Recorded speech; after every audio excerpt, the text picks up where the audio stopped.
মানে যদি এমন হতো যে বেনামাজির জানাজা হয় না, আমার মনে হয় নামাজির সংখ্যা বাড়তো। যদি এমন হতো বেনামাজির সাথে কেউ মেয়ে বিয়ে দিবে না, ছেলে বিয়ে দিবে না, আমার মনে হয় নামাজি বাড়তো।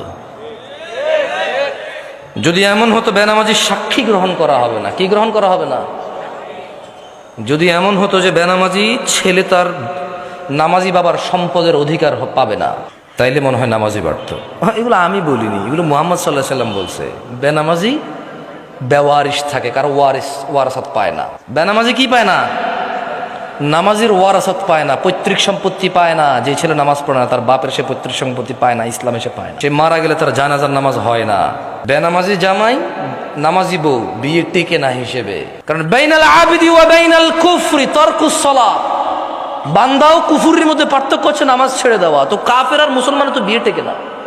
বাইনাল আবদি ওয়া বাইনাশ শিরকি ওয়াল কুফর তারকুস সালাহ, বান্দা